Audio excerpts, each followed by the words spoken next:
Mateus capítulo 14, dos versos 22 ao 33. Logo em seguida, Jesus insistiu com os discípulos para que entrassem no barco e fossem adiante dele para o outro lado, enquanto ele despedia a multidão. Tendo despedido a multidão, subiu sozinho a um monte para orar. Ao anoitecer, ele estava ali sozinho, mas o barco já estava a considerável distância da terra, fustigado pelas ondas, porque o vento soprava contra ele. Alta madrugada, Jesus dirigiu-se a eles andando sobre o mar. Quando o viram andando sobre o mar, ficaram aterrorizados e disseram: "É um fantasma", e gritaram de medo. Mas Jesus imediatamente lhes disse: "Coragem, sou eu, não tenham medo." "Senhor", disse Pedro, "se és tu, manda-me ir ao teu encontro por sobre as águas." "Venha", respondeu ele. Então Pedro saiu do barco, andou sobre as águas e foi na direção de Jesus.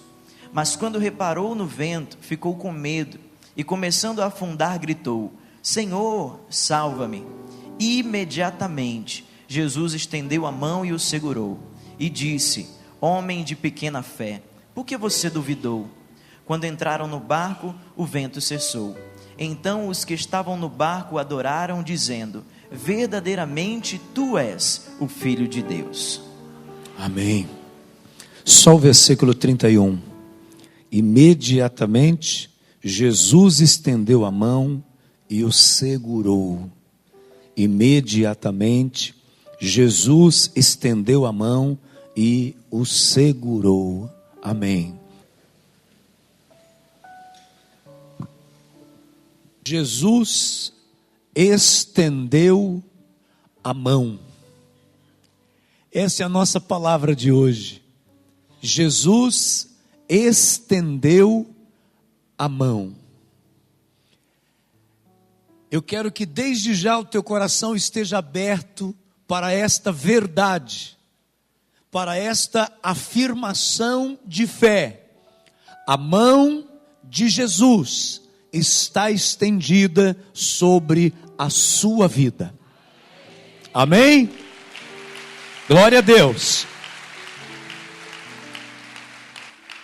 Quando eu leio isso, sobre estender a mão, me vem primeiramente à memória que estender a mão é também um gesto de amizade, é também um gesto de comunhão, é um gesto de quem se apresenta ao outro, de quem quer estar junto com o outro, através de apertar a mão.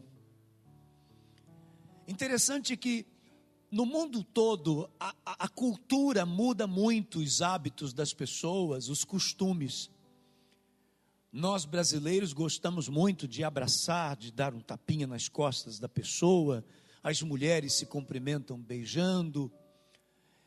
Mas outros países, por mais que sejam um pouco mais frios nessa aproximação, ainda assim costumam apertar a mão um do outro. Mesmo nas culturas mais diferentes, são raras aquelas que não têm esse tipo de comportamento. Eu tive uma experiência dessa no Japão, imaginando que todas as pessoas estariam sempre apenas se curvando para a gente. E o que eu constatei é que eles se curvam e apertam as mãos ao mesmo tempo, sempre com muita gentileza. Portanto, apertar as mãos é um gesto emblemático de amizade, de comunhão. E quando eu penso em Jesus estendendo a mão para nós, para cada um de nós, eu imagino um Jesus que se oferece como amigo. Um Jesus que está dizendo que Ele não quer ser apenas o nosso dono, o nosso Senhor, o nosso Deus. Ele quer, além disso, Ele quer ser nosso amigo, mas amigo de verdade. Aquele que com certeza estará pronto para ouvir tudo o que tivermos que falar para Ele. aquele com quem nós não precisamos escolher o tipo de assunto, e que, aliás, nem adiantaria escolher tentando esconder alguma coisa, já que Ele sabe de todas as coisas. Mas Ele se propõe a essa amizade. Você já parou para pensar? Que privilégio é esse? Um Deus que se apresenta a nós, querendo que sejamos seus amigos. Essa revelação nós encontramos em João, quando ele mesmo ensina: já não vos chamarei mais de servos, mas de amigos.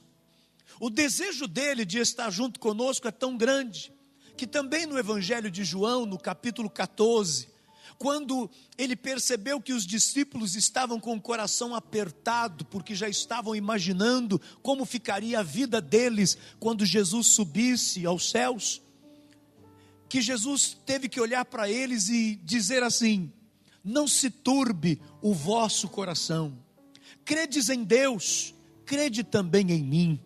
Na casa de meu Pai há muitas moradas, se não fosse assim, eu não vou-lo teria dito. Eu vou para o Pai e vou preparar lugar para vocês, para que onde eu estiver, estejais vós também. Isso é amizade, isso é o desejo de intimidade, é o desejo dele de estar conosco todos os dias. Não é um Deus que ele quer se apresentar a nós agora, aqui, dentro de uma igreja, quando temos uma música sendo tocada para louvar o seu nome, quando o ambiente é propício. Não, Deus não quer se apresentar, se manifestar a nós apenas nesta hora, porque se assim fosse, isso seria apenas uma religião, ou talvez pior ainda, religiosismo, e não é isso que Ele quer. Ele quer estar com você na fila do banco, quando você está aperreado, daquele lugar que você está até o caixa, imaginando como é que vai ser quando eu chegar ali. Será que aconteceu um milagre de aparecer um dinheiro na minha conta, para cobrir esse cheque que vai cair agora? Ele quer estar com você na fila, nessa hora. Ele quer estar junto com você diante dos seus medos, diante das suas dificuldades. Ele quer participar de tudo, das coisas miúdas da sua vida, aquelas que você só conta para amigo. Ele quer participar de tudo isso. Jesus se propõe, ao estender a mão, a ser íntimo de todos nós.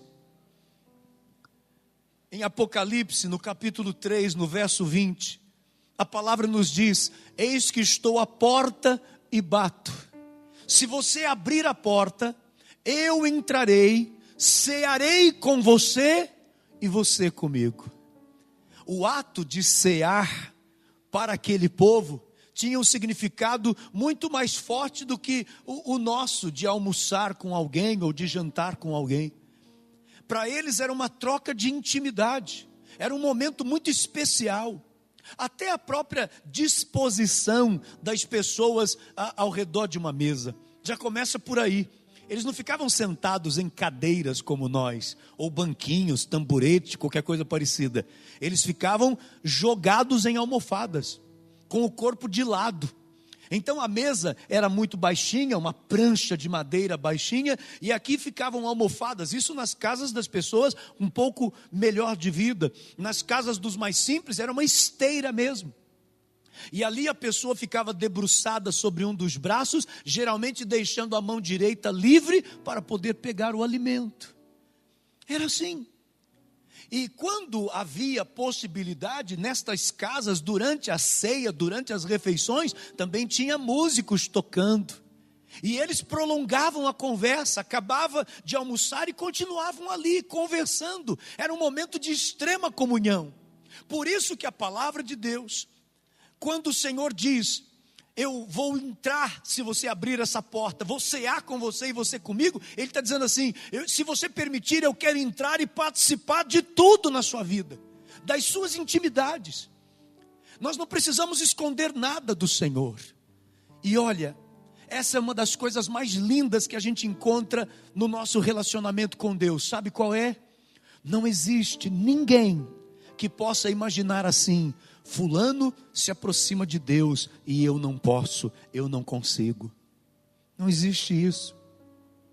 Se tem alguém que está aqui hoje pela primeira vez, que talvez nunca tenha experimentado orar, que talvez nunca tenha experimentado estar dentro de uma igreja, talvez não foi do seu hábito, da sua vivência até hoje. Se hoje você está aqui pela primeira vez, não existe preferência para ninguém aqui falar com Deus. Não tem fila. Não tem um que está com a senha 001 e você pegou a última, não, meu irmão. Se você abrir a tua boca, mas também abrir o teu coração com sinceridade, o Senhor vai te ouvir, porque Ele está doido para ser teu amigo, para participar de tudo com você. Louvado seja Deus. Eu não gosto quando pessoas às vezes me procuram e dizem assim: pastor, eu queria que você orasse por mim. E às vezes alguns até pensam que vão me deixar feliz com esse comentário, ainda diz assim: porque você é mais próximo de Deus do que eu. Aí quando a pessoa fala isso, se é membro da igreja, eu falo: meu Deus do céu, o que eu estou ensinando para esse povo que não aprendeu ainda? Não existe isso. Pastor, não posso pedir oração? Pode, mas deixa eu te ensinar como é que você pede oração para alguém, ou até para o pastor. Pastor, eu gostaria que você orasse junto comigo. Pastor, eu gostaria que você me ajudasse em oração. Pastor, eu gostaria que você me apoiasse em oração. Ou seja, com isso você está me dizendo o quê? Que você está orando e quer a minha ajuda. Você está pedindo e está também agora contando com o meu apoio. E então nós dois vamos orar. Mas isso de você achar que Deus não te ouve e colocar essa tarefa na mão de alguém, está errado. Não é isso que Jesus quer. Jesus não quer ter intermediários entre você e Ele. Jesus quer, sabe, brincar de narizinho com você. É encostar nariz com nariz assim, ó. É isso que Jesus quer comigo e com você. Intimidade. Será que você tem tido essa intimidade com o Senhor? De abrir o teu coração e falar para Ele tudo o que está acontecendo com você? É isso que vem na minha mente quando eu leio: Jesus estendeu a mão. A outra coisa que me vem à mente é aquilo que é óbvio, é aquilo que está escrito aqui. Olha o que diz: Jesus estendeu a mão e o segurou. Imagine o que é a mão de Jesus para lhe segurar, para lhe sustentar. Imagine o que é isso. Imagine o que é Jesus se colocando como seu protetor, como seu ajudador.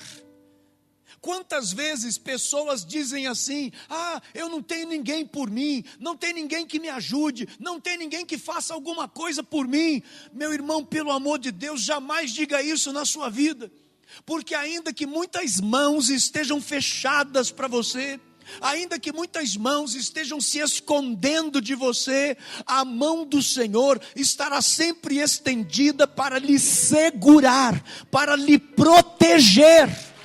Louvado seja o nome do Senhor. Livramentos que Deus já te deu, livramentos que Deus já operou na sua vida.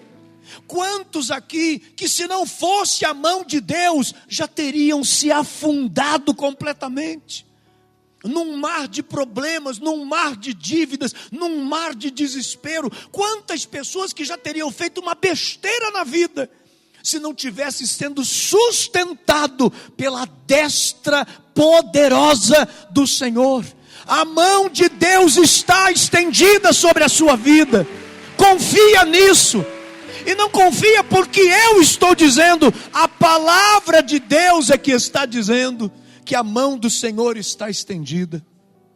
No livro de Isaías, no capítulo 14, nós encontramos um momento em que a palavra de Deus vai revelando o que Deus vai fazer com as nações. As nações que estão contra Ele, blasfemando contra Ele, adorando a deuses falsos, fazendo coisas que são realmente erradas. Então Ele começa a falar sobre o que Ele vai fazer com estas nações, e também faz a sua promessa para o povo de Israel.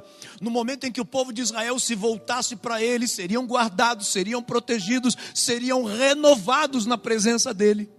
E aí no versículo 27, Isaías capítulo 14, versículo 27, nós encontramos assim, ó: sua mão está estendida, quem pode fazê-la recuar? Aleluia. Se a mão do Senhor está sobre a sua vida, meu irmão, não tem jeito, você será abençoado, você será guardado, você será protegido, porque a mão do Senhor está sobre a sua vida. Pode quem quiser tentar contra você, o tiro vai sair pela culatra. A pessoa se levanta contra você e o mal que ela tenta fazer contra você se transforma em uma grande bênção na sua vida, porque a mão do Senhor está sobre você, lhe sustentando. Quem é que pode fazer a mão do Senhor recuar? É o que está dizendo aqui a palavra. Quem pode? Quem pode com Deus? Quem pode?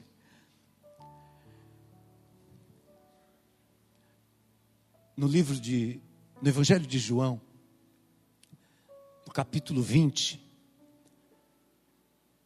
tem um camarada que estava lá meio revoltado, desacreditando de tudo, estava se afogando na sua incredulidade, na sua dúvida. E de repente as pessoas começam a conversar entre elas, dizendo assim: viu aí a presença de Jesus? Jesus aqui com a gente? Que coisa maravilhosa. E ele falou: o quê? Jesus esteve aqui, ressuscitou. Ele falou: eu não acredito. Para eu acreditar, só se eu colocar o meu dedo na ferida dele, ali na mão dele, onde ele foi pregado, colocar a mão do lado dele, aí eu acredito. Logo em seguida, Jesus Cristo entra naquele ambiente, chega bem diante de Tomé. Você consegue imaginar a cara de Tomé nessa hora?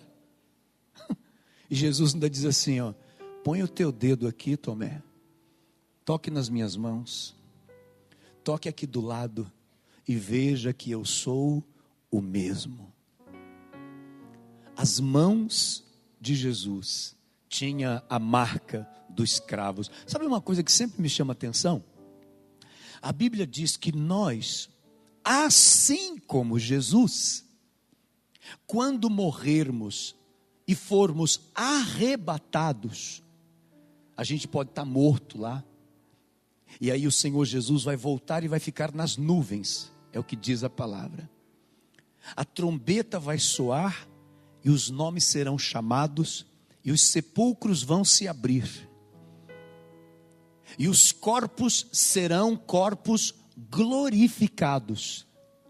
Então, só tem resto, porque, o bicho já comeu, mas aí o corpo, ele é glorificado, ele é restaurado. E a Bíblia diz que esse corpo, olha que nome bonito, diz que esse corpo se torna incorruptível. Ou seja, esse corpo não vai se corromper por enfermidades, por doença. O corpo se torna perfeito. Se havia alguma deficiência, isso vai ficar perfeito. E então, estes corpos começarão a subir para os céus. Quem estiver vivo, vai depois. Primeiro, os mortos, que morreram no Senhor.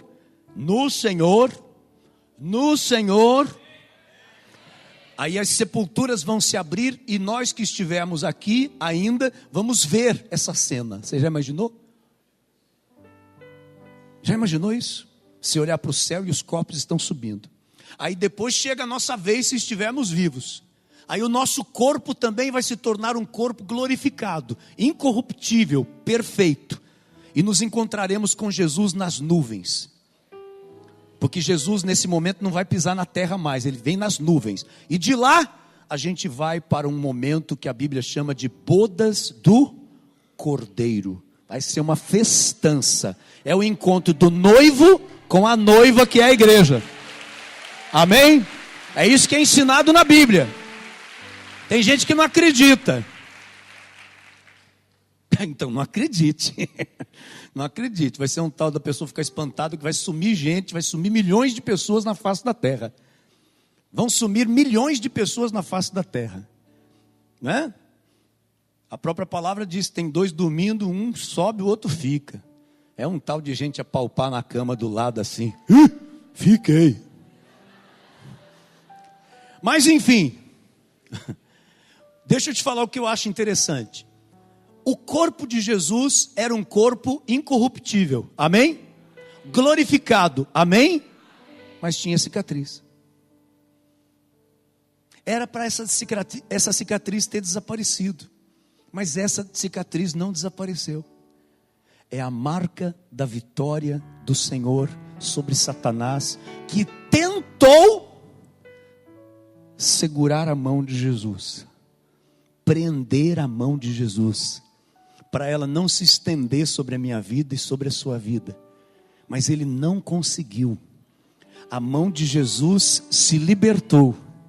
E as mãos ensanguentadas de Jesus, hoje, estão estendidas sobre a nossa vida. Sobre a nossa vida, sobre a nossa vida. A mão de Jesus está estendida sobre a nossa vida. Imagine isso.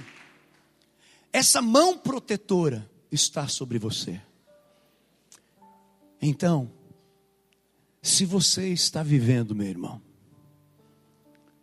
num mar onde você está se afogando, como Pedro estava se afogando naquele mar de medo, de ondas fortes. Se você está num mar de problemas, e quem está vivendo isso entende bem o que eu estou dizendo. Tem gente que enfrenta um problema na vida, né? É um problema. Nossa, eu estou com um problema. Essa pessoa não sabe o que é mar que eu estou falando. Eu estou falando sobre pessoas que com certeza entendem perfeitamente o que eu estou dizendo, sobre estar vivendo uma situação onde é um turbilhão. Um turbilhão. Você já se viu como marinheiro de primeira viagem, entrando no mar pela primeira vez, e de repente você escapa de uma onda, você não tem habilidade com aquilo, quem sabe está acostumado só com o rio, e agora você está no mar, aí vem uma onda e pá, quebra em cima de você, e você não tem muita habilidade para aquilo, aí você está recobrando a força, e vem uma outra onda. Você já viveu situações assim? Eu já vivi. Situação no mar assim, de começar a puxar, e o chão começa a fugir, e você está muito lá no fundo, e daqui a pouco vem uma onda e quebra. Quando você se recupera dela, está pensando que você vai ficar na boa, vem uma outra que você não percebeu. Que onda é traiçoeira. Você olha de longe, não tem nada, quando vê tem uma arrebentando em cima de você. Tem gente que está vivendo situações assim. Não é um problema, eu tenho um problema. Não, eu estou falando pessoas que estão se sentindo se afundar em problemas. Você não consegue sair. Sabe, no pé é areia que vai fugindo, fugindo, fugindo, e daqui a pouco não tem mais nada, nem areia para pisar. E você não tem força. A gente costuma dizer assim, na linguagem de paulista, que não conhece muito de mar, aí diz assim: nossa, o mar está puxando hoje. Está puxando, está forte. E é verdade, né? Quando você vê, você está lá dentro e não consegue sair. Será que você de repente está vivendo situações assim? Esse mar de dívidas, e ainda com ondas que traz doenças, problemas na sua alma, alma machucada, está no mar, se afundando. A mão do Senhor se estende para você e lhe tira desse mar que está querendo lhe afogar. Tira você dessa situação, do jeito que ele fez com Pedro. A mão do Senhor está estendida sobre a sua vida. E não importa quem seja você, se você merece, se você não merece, se você é bonzinho, não importa. Primeiro o Senhor lhe salva, depois ele lhe dá o carão. Não foi o que ele fez com Pedro? Não é assim? Imediatamente. Engraçado, né? Poderia muito bem nessa hora aqui o versículo ficar assim, ó. Mas quando reparou no vento, ficou com medo e começando a afundar, gritou: Senhor, salva-me. Aí a gente poderia colocar agora assim, ó: Senhor, salva-me. Aí Jesus poderia olhar para ele e falar assim: homem de pequena fé, por que está duvidando? Aí quando Jesus terminasse de falar, Jesus também diria: Não deu tempo.